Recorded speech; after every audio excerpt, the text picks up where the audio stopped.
Hai, selamat pagi teman-teman. Kaget ya, videonya pagi tayangnya. So aku senang banget karena kalian semuanya luar biasa. Cerita akan aku lanjutkan ke part 11. Buat teman-teman semuanya, jika kalian suka dengan video ini, jangan lupa tekan like, komen, dan subscribe channel aku. Follow juga IG aku @jamalard96. Jika kalian suka dengan video ini, tonton sampai habis dan komen sebanyak-banyaknya di bawah ini dan bikin aku semangat lagi untuk bikin konten. Terima kasih. Mari kita lanjut aja ke ceritanya. Let's go.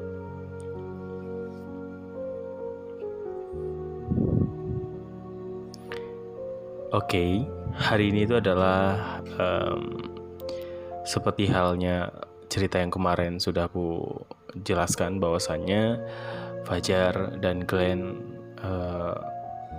mencurahkan isi hatinya kepada Fajar bahwasannya Glenn ini menyukai seseorang yang mana orang tersebut tidak peka terhadap perasaannya.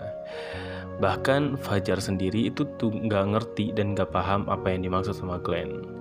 Sehingga beberapa waktu kemudian Fajar pun seperti biasa tidak menaruh apapun itu dengan Glenn. Dan Fajar seperti biasa dia dekat sama siapa aja gitu loh. Sama Sarah dekat, sama Yuda dekat, sama Bayu dekat, dan sama Glenn juga. Jadi dia tidak tahu bahwasanya ada sesuatu hal yang disembunyiin sama Glenn sama dia. Bahkan masalah pribadi pun Glenn ini belum terlalu banyak terbuka dengan Fajar. Singkat cerita, pada suatu hari Fajar ini lagi main ke rumahnya Glenn. Dan hari itu hari yang sangat buruk menurut Fajar. Kenapa? Karena tiba-tiba dia melihat ada beberapa perubahan di dalam kehidupannya Glenn. Glenn tidak lagi semangat hidup, Glenn tidak lagi ceria seperti biasanya, dan Glenn tidak lagi perhatian terhadap Fajar. Bahkan untuk menanyakan sesuatu hal yang mungkin dulunya dia sering menanyakan itu kepada Fajar, hari itu tidak. Dan itu sudah beberapa hari diperhatiin sama Fajar. Ada beberapa perubahan yang signifikan di kehidupannya Glenn. Maka dari itu Fajar pun memutuskan untuk tinggal di rumah Glenn beberapa hari karena ingin melihat perubahan tersebut dari Glenn-nya. Orang tuanya pun mengizinkan untuk tidur di rumahnya Glenn dan untuk melakukan aktivitas seperti biasa di rumahnya Glenn. Waktu itu orang tuanya Glenn juga mengizinkan untuk Fajar nginep di rumahnya Glenn. Bahkan Fajar pun bilang sama Glenn bahwasanya dia akan nginep beberapa hari di rumahnya Glenn ini untuk melihat kenapa si Glenn ini tiba-tiba berubah dengan sikapnya dan dingin dengan perasaannya. Oke, kalian tahu gimana jawabannya Glenn seperti apa ke Fajar. Jadi di hari pertama dia memutuskan untuk nginep di rumahnya Glenn, Fajar pun menelepon Glenn. Halo, selamat siang. Kamu lagi istirahat? Iya, aku lagi istirahat. Kenapa? Kita boleh ngobrol dulu sebentar? Boleh. Silakan, kenapa? Beberapa hari ini aku perhatiin kamu sepertinya tidak ceria lagi. Kamu sepertinya ada sesuatu hal yang disembunyiin. Coba ceritain sama aku. Kamu kenapa? Lagi ada masalah? Atau kamu lagi sakit? No, aku nggak kenapa-kenapa. Tenang aja, seperti biasa aja kok. Nggak, aku tahu kamu Glenn. Kamu tuh orangnya aktif, kamu tuh orangnya ceria, dan kamu selalu perhatian kan sama aku setiap hari. Bahkan sama teman-teman yang lain juga seperti itu. Kenapa beberapa hari ini aku perhatiin kamu kayaknya berubah? Apakah jangan-jangan gara-gara kemarin habis curhat, kamu jadi berubah seperti ini? Glenn, enggak bukan itu. Lalu, enggak ada apa-apa kok. Aku kesana ya sekarang ya. Mau ngapain? Rencananya aku mau nginep di sana karena orang tuaku beberapa hari ke depan dia nggak datang dan dia nggak pulang. Dan kayaknya aku kesepian di rumah sendiri. Gimana kalau misalkan aku berangkat sekolahnya dari rumah kamu aja untuk beberapa hari ini, biar kamu ada temennya.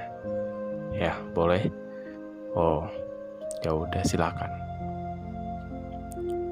Dari obrolan tersebut juga kelihatan bahwasannya Glenn juga nggak terlalu begitu mempedulikan, dan dia sangat dingin dengan kegiatan apa yang dilakuin sama Fajar. Yes, akhirnya Fajar pun memutuskan untuk membawa barang-barangnya untuk masuk ke rumahnya Glenn.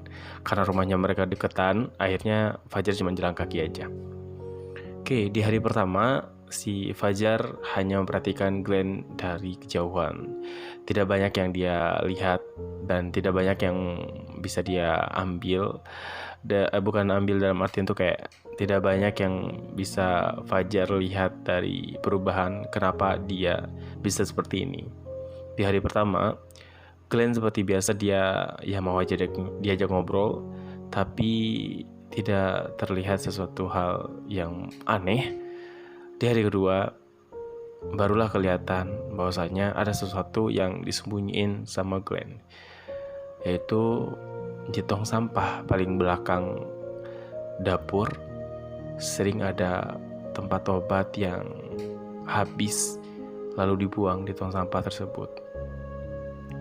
Karena Fajar sudah 2 hari nginep di sana, dia baru tahu bahwasanya di tong sampah itu ada kotak obat yang dia sendiri tuh nggak tahu obat siapa, dan ya nggak mungkin dong kalau misalkan itu obat orang tuanya. Di hari pertama dia nggak ngelihat itu kotak obat. Oke, singkat cerita, sorenya dia memberanikan diri untuk bertanya sama Glenn. Glenn, ya, aku boleh main ke kamar kamu? Mau ngapain? Pengen ngobrol. Kamu mau masuk ke kamar aku? Ya, kalau diizinin. Oh iya, sebelum itu dia itu masuk ke dalam rumah. Fajar dan Glenn itu kepisah kamarnya. Jadi Fajar di kamar tamu dan Glenn di kamarnya dia. Dan Fajar tidak diizinkan untuk masuk ke dalam kamarnya dia sejak beberapa hari ini. Karena di awal-awal itu Glenn itu sangat welcome banget sama si Fajar gitu loh. Tapi ketika dia memutuskan untuk nginep di sana, akhirnya Fajar ini tidak diizinkan untuk masuk ke dalam kamarnya. Itulah yang membuat ada beberapa hal yang dicurigai sama Fajar. Akhirnya Fajar pun minta izin sama Glenn untuk masuk ke dalam kamarnya. Pas mau masuk ke dalam kamarnya, si Glenn pun membuka pintunya. Dan tiba-tiba Fajar mencium aroma obat yang lumayan menyengat di hidungnya dia. Dan dia pun bertanya, seperti bau obat, kamu lagi sakit? Enggak. Glenn, aku serius.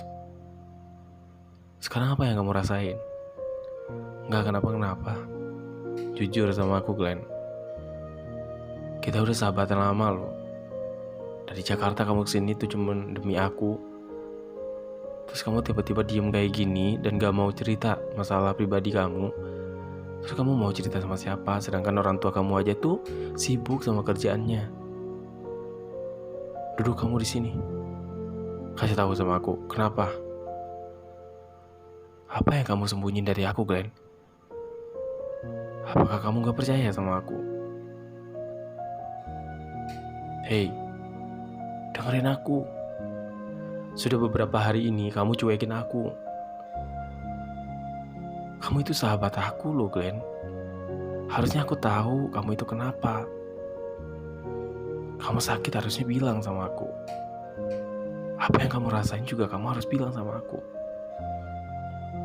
Tapi apakah kamu peduli sama aku? Kalau misalkan aku cerita ini, apakah kamu peduli sama aku? Kamu gak boleh ngomong kayak gitu, Glenn. Siapa sih yang gak peduli sama sahabatnya? Kalau dia sahabatnya, dia bakalan sedih juga kalau misalkan sahabatnya lagi sedih.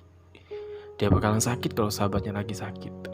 Sama halnya yang aku lakuin sama Yuda kemarin.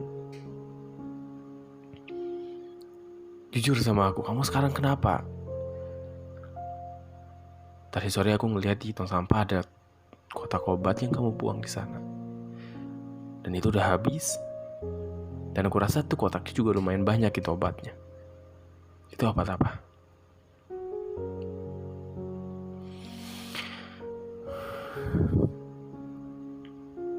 Kamu lagi sakit? Jar, ngomong sama aku.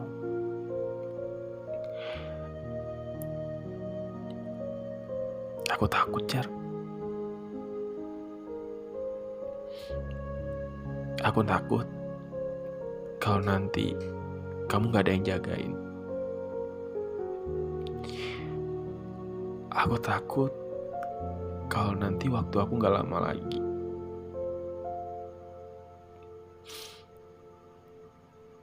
Aku sakit, Jar. Dan gak bakalan lama lagi.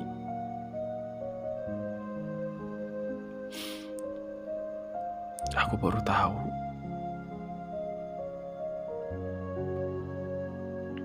ternyata aku sakit parah.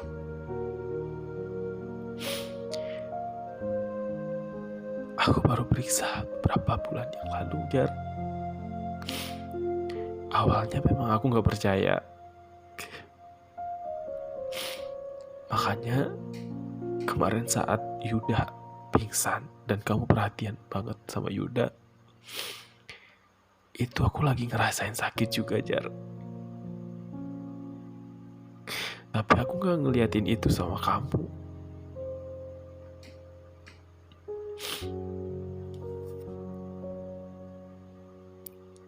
Aku juga pengen dipeduliin kayak gitu, Jar. Pulang dari sekolahan, badan aku makin gak enak rasanya. Kepala aku sakit banget. Dan aku memutuskan untuk memeriksakan diri.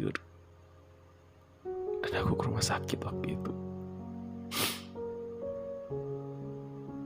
Dan dokternya bilang,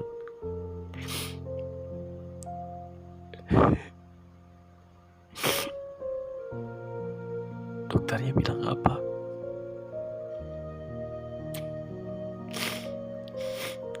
Dokternya bilang,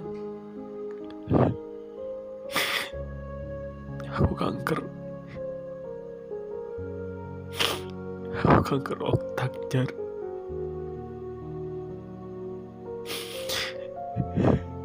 Dan itu udah parah. Harusnya aku gak sekolah lagi, Jar.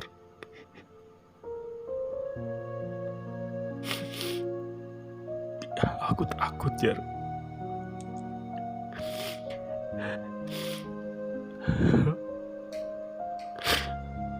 Aku takut. Kamu kenapa gak cerita sama aku sih, Glenn? Kenapa kamu baru cerita sama aku sekarang? Aku tahu aku salah.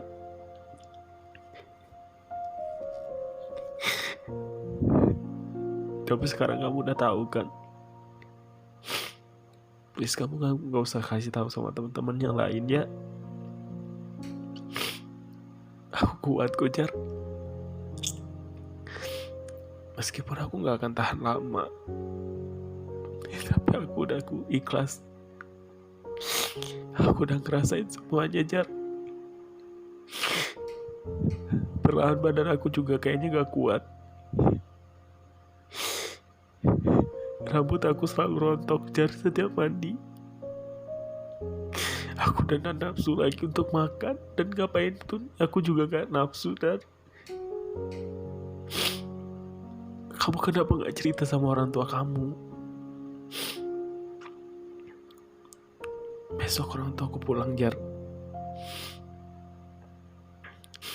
Aku mau mempersiapkan diri dulu untuk cerita ini. Takut ini mungkin berat banget buat aku, dan berat banget buat orang tua aku untuk terima ini semua. Aku udah 2 kali dites, Jar, dan hasilnya tetap sama, Jar. Aku udah ikhlas kok, Jar.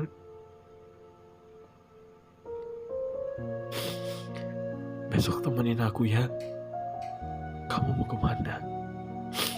Nebus obat lagi, Jar. Kalau aku gak minum obat, aku gak bakalan bisa nahan sakitnya. Dan temenin aku dulu ke sekolah ya. Besok aku mau izin ke sekolahan. Sepertinya aku juga gak kuat untuk belajar lagi, Jar.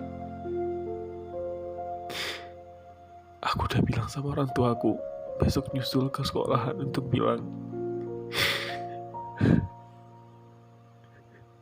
Dan besok sekalian aku akan ngomongin sama orang tuaku. Kamu selalu ada kan buat aku, Jar. Temenin aku ya, Jar.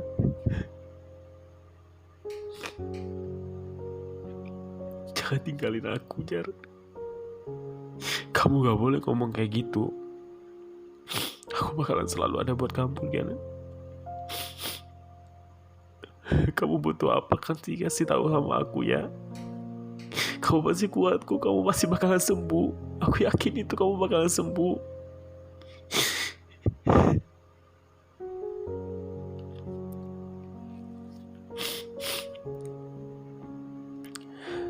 Singkat cerita, akhirnya besok Glenn pun menelpon ibunya yang ada di rumah, yang ada di Jakarta. Dan Glenn pun menceritakan sama seperti apa yang dia ceritakan sama si Fajar. Ibunya panik. Dan ibunya langsung pada hari itu juga terbang dari Jakarta ke Kalimantan untuk melihat anaknya. Aku persingkat aja ceritanya. Akhirnya ibunya sama saudaranya datang. Nyampe di rumah Glenn, karena Fajar masih ada di situ. Fajar cuma ngeliat, dan Fajar nggak bisa ngomong apa-apa. Orang tuanya lagi melukin Glenn dan lagi nyemangatin Glenn. Dan waktu itu emang Glenn kelihatan pucat banget dan kayak udah gak kuat banget kayaknya. Dan besok pun orang tuanya pun memberikan laporan kepada sekolahnya untuk mengeluarkan Glenn dari sekolah tersebut.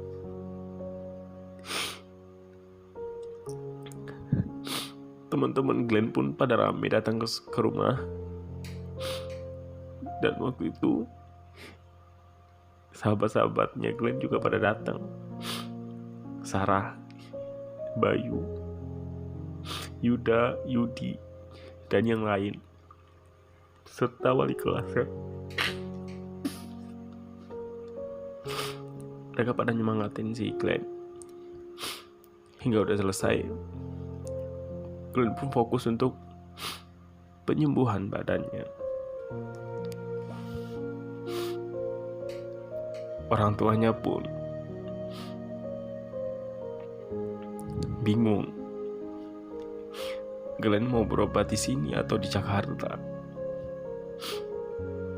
Ibunya bilang ke Jakarta aja, tapi ayahnya bilang udah di sini aja, ya sama ayah. Dan ibunya pun bilang, ya udah mama juga jagain di sini. Karena setiap hari ada orang tuanya, aku pun gak banyak waktu untuk Glenn. Aku sedih. Fajar gak bisa ngelakuin apa-apa. Makin hari, Glenn gak ada perubahan. Glenn dirawat di rumah sakit pun Fajar hanya bisa ngeliat dari pintu kaca. Glenn dan Fajar hanya bisa ngeliat dari jendela. Aku tahu gimana rasanya jadi Fajar, dan aku tahu gimana rasanya jadi Glenn. Singkat cerita,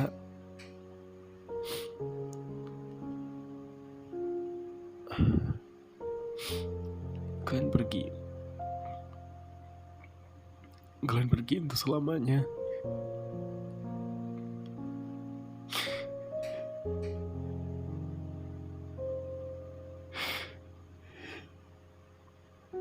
Dan Fajar pun gak bisa tahan tangisnya. Semua merasakan kesedihan. Semua merasakan kesedihan dan terpukul atas kepergiannya Glenn.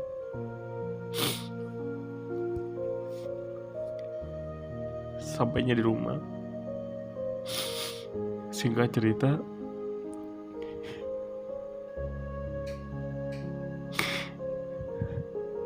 Fajar pulang ke rumahnya Glenn, dan dia masuk ke dalam kamarnya Glenn.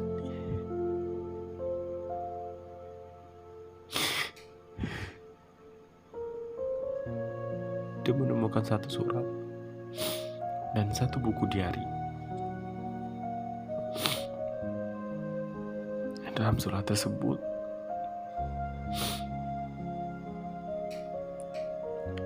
ada beberapa kalimat yang benar-benar menyentuh hati Fajar. Kira-kira seperti ini. Aku percaya jika dia cinta, dia akan merasa. Aku percaya jika dia sayang, dia tidak akan menghilang. Aku pengen didekap, dan aku pengen dipeluk. Terlepas dari siapapun kamu, aku sayang sama kamu. Itu tulisan di kertas yang dibaca oleh Fajar. Fajar gak tahu itu maksudnya untuk siapa. Dan buku diarinya pun dibawa sama Fajar.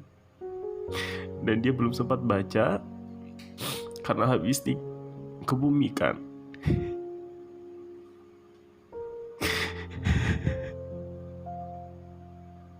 Fajar gak bisa nahan tangis. Dan teman-temannya pun pada nguatin satu sama lain. Fajar dikebumikan di Jakarta karena itu kampungnya, dan dia dibawa pulang. Glenn dibawa pulang, dan dia nggak dikebumikan di Kalimantan. Dan Fajar nggak bisa nemenin Glenn untuk dikebumikan di perseretahan terakhirnya. Dia bikin sedih Fajar adalah di saat Glenn berjuang dari sakitnya. Fajar gak tahu kalau misalkan dia lagi sakit.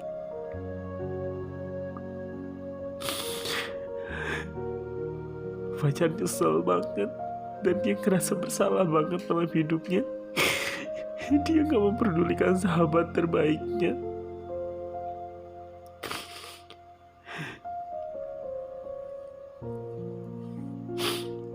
Dan ternyata di dalam buku diarinya Glenn, ternyata Glenn menyimpan rasa sama Fajar.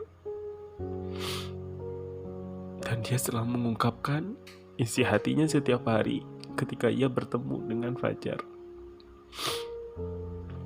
Kado pemberian terakhir dari Glenn untuk Fajar adalah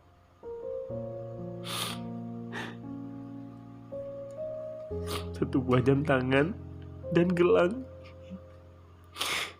yang masih ada di dalam kamarnya Glenn, yang belum sempat dikasihin ke Fajar karena waktu itu dia marah. Karena di buku diari itu dia bilang, aku sengaja beliin ini buat dia karena ulang tahunnya. Aku minta maaf selama 1 minggu aku diemin kamu. Aku tahu kamu marah sama aku, tapi itu karena aku sayang banget sama kamu. Ini adalah hadiah untuk kamu di hari ulang tahun kamu. Mungkin belum sempat aku kasih sama kamu karena kamu bikin aku kesel. Hadiahnya ada di dalam lemari. Kalau kamu nanti baca buku di hari aku, ambil aja, karena itu emang bukan kamu. Di lembaran berikutnya, Fajar pun bercerita, ini adalah hari kedua aku mengidap penyakit kanker. Hari dimana hari yang paling berat aku lewati, dan tidak ada satupun yang aku kasih tahu tentang kondisi aku. Aku tahu ini salah, tapi aku nggak tahu, dan aku nggak mau ngerepotin orang lain. Rambutku rontok, badanku nggak lewat lagi, dan aku tahu umurku nggak bakalan lama lagi. Tapi aku senang bisa bertemu dengan orang yang paling spesial dalam hidup aku, yang selalu ceria, yang selalu membuat aku semangat untuk belajar. Meskipun kita kadang suka berantem, tapi jujur, aku sayang banget sama dia. Makasih ya. Mungkin aku gak bisa jagain kamu, tapi dalam mimpi kamu, aku akan selalu hadir untuk kamu.